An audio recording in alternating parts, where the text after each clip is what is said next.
ನಮಸ್ಕಾರ. ನನ್ನ ಮಾಧವ ಇಲಾಖೆ ಎಂಟಿವಿ ವೀಕ್ಷಕರಿಗೆ ಸ್ವಾಗತ. ಬಂಗಾರಪೇಟೆಯಲ್ಲಿ ಸಂವಿಧಾನ ಶಿಲ್ಪಿ ಡಾಕ್ಟರ್ ಬಾಬಾ ಸಾಹೇಬ್ ಅಂಬೇಡ್ಕರ್ ಅವರ ಪುತ್ಥಳಿಗೆ ಮಾಲಾರ್ಪಣೆ ಮಾಡಿ 3 ಕೋಟಿ ವೆಚ್ಚದಲ್ಲಿ ನಿರ್ಮಾಣಗೊಂಡಿರುವ ಅಂಬೇಡ್ಕರ್ ಭವನವನ್ನು 6 ತಿಂಗಳ ಒಳಗೆ ಉದ್ಘಾಟನೆ ಮಾಡುತ್ತೇನೆ ಎಂದು ಶಾಸಕ ಶ್ರೀ ಎಸ್.ಎನ್. ನಾರಾಯಣಸ್ವಾಮಿ ಹೇಳಿದ್ದರು. ಏಪ್ರಿಲ್ 14ರಂದು ಡಾಕ್ಟರ್ ಬಾಬಾ ಸಾಹೇಬರ ಜನ್ಮ ದಿನೋತ್ಸವವನ್ನು ಎಲ್ಲಾ ಸಮುದಾಯದ ಮುಖಂಡರುಗಳೊಂದಿಗೆ ಅದ್ದೂರಿಯಾಗಿ ಆಚರಿಸೋಣ ಎಂದರು. ಈ ಸಂದರ್ಭದಲ್ಲಿ ತಾಲೂಕಾ ದಂಡಾಧಿಕಾರಿಗಳಾದ ಸುಜಾತ್, ಕೆಜಿಎಫ್ ಜಿಲ್ಲಾ ವರಿಷ್ಠಾಧಿಕಾರಿಗಳಾದ ಶಿವಂಶು ರಜಪೂತ್, ಡಿವೈಎಸ್ಪಿಯಾದ V Lakshayya, CPI Ravikumar, EO Ravikumar, PSI Rajanna ಹಾಗೂ ಎಲ್ಲಾ ತಾಲೂಕಾ ಮಟ್ಟದ ಅಧಿಕಾರಿಗಳು ಮತ್ತು ದಲಿತ ಸಮುದಾಯದ ಮುಖಂಡರು ಮತ್ತು ಎಲ್ಲಾ ಸಮುದಾಯದ ಮುಖಂಡರುಗಳು ಭಾಗವಹಿಸಿದ್ದರು. ವರದಿ ಬಿಎಂ ಸಾಕಪ್ಪ, ಎಂಟಿವಿ ನ್ಯೂಸ್, ಬಂಗಾರಪೇಟೆ. ನಿರಂತರ ಸುದ್ದಿ ಮತ್ತು ಜಾಹೀರಾತುಗಳಿಗಾಗಿ ಎಂಟಿವಿ ಕನ್ನಡ ನ್ಯೂಸ್ ಅನ್ನು ಸಬ್ಸ್ಕ್ರೈಬ್ ಮಾಡಿ.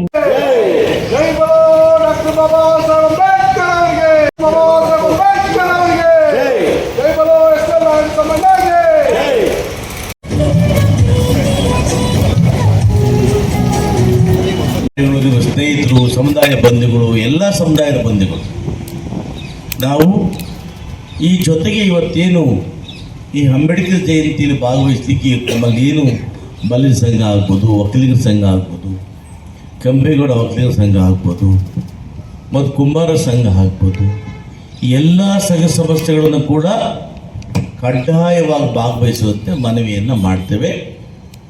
ಮನವಿಯನ್ನು ಮಾಡಿ ತಹಸೀಲ್ದಾರ್ ಮತ್ತು ಸಮಾಜ ಕಲ್ಯಾಣ ಅಧಿಕಾರಿಗಳು ಎಲ್ಲ ಸಂಘದ ಮುಖಂಡಗಳನ್ನು, ಅಧ್ಯಕ್ಷರನ್ನು ಖುದ್ದಾಗಿ ಭೇಟಿ ಮಾಡಿ, ನೀವು ಅಂಬೇಡ್ಕರ್ ಅವರು ಕೇವಲ ಒಂದು ಸಮುದಾಯದ ನಾಯಕರಲ್ಲ,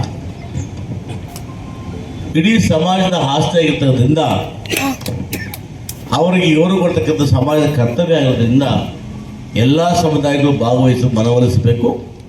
ಅದರೊಟ್ಟಿಗೆ ಸ್ತಬ್ಧಚಿತ್ರಗಳು ಕಡ್ಡಾಯವಾಗಿ ಅವರು ಕೂಡ ಬರಲಿಕ್ಕೆ ಭಾಗವಹಿಸಬೇಕು. ಸರ್, ಈ ವರ್ಷ ಏನು ಪ್ರತಿ ವರ್ಷದಂತೆ ಬಾಬಾ ಸಾಹೇಬ್ ಅಂಬೇಡ್ಕರ್ ಜಯಂತಿಯನ್ನು ತಾವು ಹೇಳಿದಂಗೆ ಎಲ್ಲ ಕೂಡ ನಾವು ಅರ್ಥಪೂರ್ಣವಾಗಿ ಕಾರ್ಯಕ್ರಮವನ್ನು ಮಾಡ್ತಾಯಿದ್ವಿ. ನಮ್ಮದೊಂದು ವಿಶೇಷವಾಗಿ ಈ ಪ್ರಯತ್ನವನ್ನು ಮಾಡಬೇಕಂತೇಳಿ ನನ್ನ ಒಂದು ಕಳಕಳಿ ಏನಂತಂದರೆ, ಬಾಬಾ ಸಾಹೇಬ್ ಅಂಬೇಡ್ಕರನ್ನು ನಾವೆಲ್ಲರೂ ಕೂಡ ಭಾವನಾತ್ಮಕವಾಗಿ ನೋಡಿದ್ರೆ ಸಾಕು.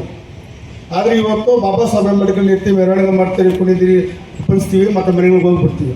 ಆದರೆ ನಿಜವಾದ ಬಾಬಾ ಸಾಹೇಬ್ ಆಶಯಗಳನ್ನು ನಾವೆಲ್ಲರೂ ಕೂಡ ಯಾವತ್ತು ಪೂರೈಸೋದು, ಆ ಒಂದು ಪ್ರಯತ್ನಗಳೇ ನಿಮ್ಮನ್ನು ನಡೀಬೇಕು. ಒಂದೇನ ಯಾಕೋ ಮನಸ್ಸು ಸಮಾಧಾನ ಆಗಲಿಲ್ಲ.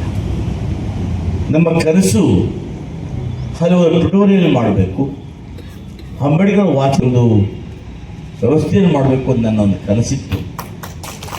ಅದರಲ್ಲಿ ಇವತ್ತು ಅಡಿಷನಲ್ ಆಗಿದ್ದು ಮತ್ತು 3 ಕೋಟಿ ರೂಪಾಯಿಗಳನ್ನು ಇವತ್ತು ಮಂಜೂರು ಮಾಡಿಸಿ, ಆ ಬರ್ತಕ್ಕಂಥವರಿಗೆ ಎಕ್ಸ್ಟ್ರಾ ವ್ಯತ್ಯಾಸವಾಗಿ ಹೊಸವಾಗಿರ್ತಕ್ಕಂಥ ನವೀನ ಮಾದರಿಯ ಟಾಯ್ಲೆಟ್ಗೆ ಕಳಿಸ್ಬಿಟ್ರು ಆಗ್ಬೋದು. ಯಾರಾದರೂ ಕೂಡ ಈ ಟ್ಯುಟೋರಿಯಲ್ ಮೇಲ್ಗಡೆ ಸಪರೇಟಾಗಿ ಮತ್ತೆ ರೂಮ್ಸ್ ಮಾಡಿ, ಒಂದು ವೇಳೆ ಯಾರಾದರೂ ಕೂಡ ಬಂಗಾರಪೇಟೆ ಬಂದು ಉಳ್ಕೋಬೇಕಾದಾಗ ಅನುಕೂಲ ಆಗುವಂತೆ ಅದನ್ನು ಕೂಡ ವ್ಯವಸ್ಥೆ ಮಾಡ್ತೀವಿ. ಜೊತೆಗೆ ನೀವು ಇನ್ನು 6 ತಿಂಗಳ ಒಳಗಡೆ ಅಂಬೇಡ್ಕರ್ ಒಂದು ಭವನವನ್ನು ಲೋಕಾರ್ಪಣೆಯನ್ನು ಮಾಡ್ತೇವೆ.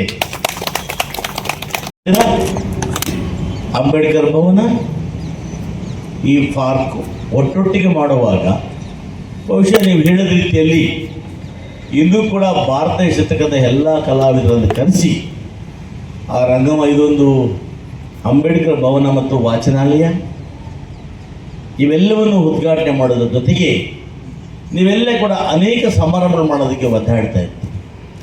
ಅಲ್ಲಿ ಕೂಡ ಸಮಾರಂಭಗಳು ಮಾಡ್ತಕ್ಕಂಥ ಇದಕ್ಕೆ ಕೂಡ ವ್ಯವಸ್ಥೆಯನ್ನು ಮಾಡಿದ್ದೀನಿ. ಸಪ್ರೇಟಾಗಿ ಕಿಚನ್ ಮಾಡ್ತಕ್ಕಂಥದ್ದು, ಒಂದು ಡೈನಿಂಗ್ ಹಾಲ್ ಮಾಡ್ತಕ್ಕಂಥದ್ದು, ಹಾಲ್ ಮಾಡ್ತಕ್ಕಂಥದ್ದು, ಇವನ್ನು ಕೂಡ ಮಾಡಿದ್ದೇನೆ. ಯಾಕಂದರೆ ಸಮುದಾಯದ ಯಾರೇ ಆಗ್ಬೋದು, ಯಾವುದೇ ಕಾರ್ಯಕ್ರಮಗಳನ್ನು ಅಲ್ಲಿ ಬರೀ ಮೇಂಟೆನೆನ್ಸ್ ಫೀಸ್ ಕೊಟ್ಟು ಬಾಡಿಗೆ ಇಲ್ಲದೆ ಉಚಿತವಾಗಿ ಮಾಡ್ಕೊಳ್ಳೋದಕ್ಕೆ ವ್ಯವಸ್ಥೆಯನ್ನು ಕೂಡ ಮಾಡ್ತಾ ಇದ್ದೀನಿ. ಇದು ನಿಮ್ಮೆಲ್ಲರ ಹೋರಾಟ. ನಾನೊಬ್ಬನೇನೂ ಮಾಡಲಿಲ್ಲ. ಇದಾದ ಕೋರ್ಟ್ಗೆ ಹೋದರು, ಪಾಪ ಉಳಿಸ್ತೇನೆ ವೆಂಕಟೇಶ ಕೋರ್ಟ್ ಲಾಯರ್ನಿಟ್ಟು ಅಲ್ಲೂ ಕೂಡ ಮಾಡಿ ಕೆಲಸ. ಇದು ಒಂದು ನಮ್ಮ ಗಮನಕ್ಕೆ ತರಬೇಕಾಗಿತ್ತು. ಜೊತೆಗೆ ಆ ರಸ್ತೆಯನ್ನು ಇವತ್ತು ಅಗಲೀಕರಣ ಮಾಡಿ ಸಂಪೂರ್ಣವಾಗಿ ಚರಂಡಿಯನ್ನು ಮಾಡಿ ಅಲ್ಲಿಂದ ಗಂಗಂಪಾಳ್ಯ ತನಕ ಸಿಮೆಂಟ್ ರಸ್ತೆಯನ್ನು, ಒಳ್ಳೆ ರಸ್ತೆಯನ್ನು ಹಾಕ್ತಾ ಇದ್ದೀವಿ. ಅಲ್ಲಿ ಕನ್ನಡ ಸಂಘ, ಪುರಸಭೆ ಭವನ, ಲಯನ್ಸ್ ಭವನ, ಪತ್ರಕರ್ತರ ಭವನ, ತೋಟಗಾರಿಕೆ ಇಲಾಖೆ, ಅಂಬೇಡ್ಕರ್ ಬರೋದ್ರಿಂದ ಆ ಒಂದು ಒಳ್ಳೆ ರಸ್ತೆಯನ್ನು ಮಾಡಬೇಕು ಅಂತ ಮಾಡಿಸ್ತಾ ಇದ್ದೀವಿ. ಚರಂಡಿಗೆ ಸರಣಿತಾ ಇದೆ. ಅದು ಕೂಡ ಆ ಚರಂಡಿ ಮಾಡಲಿಕ್ಕೆ ಕೂಡ ಕೆಲವರು ಅಡ್ಡಿಪಡಿಸಿದ್ರು. ಅದು ನಿಮ್ಮಲ್ಲಿ ಮನವಿ ಮಾಡ್ತೇನೆ. ಅಲ್ಲಿ ಆ ಭಾಗ ಹೊರಡ್ತಕ್ಕಂಥವರು ಅದು ಹೆಚ್ಚಾಗಿ ನಮ್ಮ ಅಲ್ಪಸಂಖ್ಯಾತರು, ದಲಿತ ಸಮುದಾಯದವರು, ಹಿಂದುಳಿದವರು ಹೊರಡ್ತಾರೆ. ನಿಮ್ಮ ರಸ್ತೆಗಳನ್ನು ನಾವೇ ಚೆನ್ನಾಗಿ ಇಟ್ಕೊಳ್ಳಿಲ್ಲ ಅಂದರೆ ಬೇರೆಯವರು ಹೇಗೆ ಇಟ್ಕೊಳ್ತಾರೆ ಹೇಳಿ? ಸೊ ಅದನ್ನು ಇವತ್ತು ಸರಿ ಮಾಡ್ತಾ ಇದ್ದೀವಿ. ಅದರಂದರೆ ಯಥಾಪ್ರತಿಯಾಗಿ ಆ ಪ್ರೈಸ್ಗಳು ಕೊಡೋದನ್ನು ನಾವೆಲ್ಲ ಕೂತು ಅಧಿಕಾರಿಗಳು ಕೂತು ಮಾತಾಡಿಕೊಂಡು ಆ ಪ್ರೈಸ್ಗಳನ್ನು ಕೊಡ್ತೇವೆ. ಇದರೊಟ್ಟಿಗೆ ಬರ್ತಕ್ಕಂಥವರಿಗೆ ಸರಿ ಎಲ್ಲ ಕಡೆ ಕೂಡ ಸುಮಾರು ಒಂದು 25,000 ನೀರು ಮಜ್ಜಿಗೆಯನ್ನು, ಅಂದಿನ ಮಜ್ಜಿಗೆಯನ್ನು ಕೊಡ್ತಕ್ಕಂಥ ವ್ಯವಸ್ಥೆ. ಬರ್ತಕ್ಕಂಥವ್ರು ಎಲ್ಲರೂ ಕೂಡ 5 ಸ್ಥಳಗಳಲ್ಲಿ ಊಟದ ವ್ಯವಸ್ಥೆಯನ್ನು ಕೂಡ ನಾವು ಮಾಡ್ತೀವಿ ಪ್ರತಿ ವರ್ಷ. ಮೆರವಣಿಗೆ ಏನು ನಿಮಗೆ ಇಲ್ಲಿಂದ ಮಾಮೂಲು ಪ್ರಾರಂಭ ಆಗುತ್ತೆ. ನಂದೇ ಮೆಡಿಕಲ್ಸ್, ಕುವೆಂಪು ಸರ್ಕಲ್. ಇಲ್ಲಿ ಕುವೆಂಪು ಸರ್ಕಲ್ನಲ್ಲಿ ಒಂದು ಚಿಕ್ಕ ಸ್ಟೇಜ್ ಹಾಕಿರ್ತಾರೆ.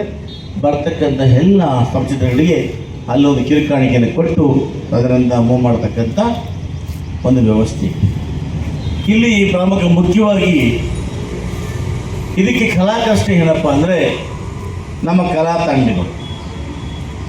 ಎಕ್ಸ್ಪ್ರೆಸ್ ಏನಪ್ಪ, ಕಲಾ ತಂಡಗಳನ್ನು ಯಾರು ತರಬೇಕು ಅಂತ ನಾನು ಇನ್ನೂ ಏನು ಕೇಳಿಲ್ಲ. ಕಳೆದ ಬಾರಿ ನಮ್ಮ ನಗರ ಯೋಜನಾ ಪ್ರಾಧಿಕಾರದ ಅಧ್ಯಕ್ಷರಾಗಿರ್ತಕ್ಕಂಥ ಸಮಾಜ ಸೇವಕರಾಗಿರ್ತಕ್ಕ ಗೌರವಾನ್ವಿತ ಆರ್ ಮುನ್ರಾಜರು ಒಪ್ಕೊಂಡಿದ್ರು. ಈ ಬಾರಿ ಕೂಡ 2 ಲಕ್ಷ ಆಗುತ್ತೋ 3 ಲಕ್ಷ ದುಡ್ಡು ಗೊತ್ತಾಗಲ್ಲ, ನಮ್ಮನ್ನು ತಗೋ ದುಡ್ಡು ಇರಲ್ಲ. ಹಾಗಾಗಿ ನಮ್ಮೆಲ್ಲರ ಕೋರಿಕೆ ಮೇರೆಗೆ ಒಳ್ಳೆ ಕಲಾ ತಂಡಗಳನ್ನು ಮುನ್ರಾಜ್ ಸರ್ ಕೊಡಿಸ್ಕೊಳ್ಬೇಕು ಅಂತೇಳಿ ನಾನು ಅವರಿಗೆ ವಿನಂತಿಯನ್ನು ಮಾಡ್ತೀನಿ. ವಯಸ್ಸಿಗೆ BA ಅವ್ರಿಗೆ ನಾನು ಮನವಿ ಮಾಡ್ತೀನಿ. ಮತ್ತು ಕಡ್ಡಾಯವಾಗಿ ಪ್ರೈವೇಟ್ ಸ್ಕೂಲ್ಗಳು ಕೂಡ ತಾವು ಯಾವ ರೀತಿ ನಾವು ಬೇರೆ ಬೇರೆ ಕಾರ್ಯಕ್ರಮ ಭಾಗವಹಿಸ್ತಾರೆ ಅದೇ ರೀತಿ ಕೂಡ ವಿತ್ ಟ್ಯಾಬ್ಲೋ ಭಾಗವಹಿಸಬೇಕು.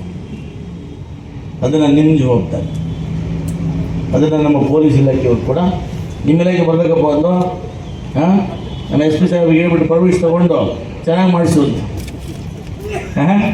ಸೊ ಎಲ್ಲ ಇಲಾಖೆಗಳು ಕಂಪಲ್ಸರಿ ಆಗಿ, ಯಾಕೆಂದರೆ ನಮಗೆಲ್ಲ ಕೂಡ ನಿಂತ್ಕೊಳ್ಳೋಕೆ ಅವಕಾಶ ಕೊಡೋದಕ್ಕೆ ಮಹಾನುಭಾವ. ಹಾಗಾಗಿ ನಾವಿವತ್ತು ಅವ್ರಿಗೆ ಗೌರವ ಕೊಡೋ ಕೆಲಸವನ್ನು ಮಾಡೋಣ. ಎಲ್ಲ ಸಮುದಾಯಗಳು ಸೇರಿ, ನಾವು ನೀವು ಎಲ್ಲ ಸೇರಿ, ಇಲಾಖೆ ಅಧಿಕಾರಿಗಳು ಸೇರಿಕೊಂಡು ಒಟ್ಟಾರೆಯಾಗಿ ವಿಜೃಂಭಣೆಯಿಂದ ಈ ಬಾರಿ ಅಂಬೇಡ್ಕರ್ ಜಯಂತಿಯನ್ನು, ಬಾಬು ಜಗದಾವ್ ಜಯಂತಿಯನ್ನು ಮಾಡೋಣ. ಅಷ್ಟೇ ಅಲ್ವಾ? ಧನ್ಯವಾದ.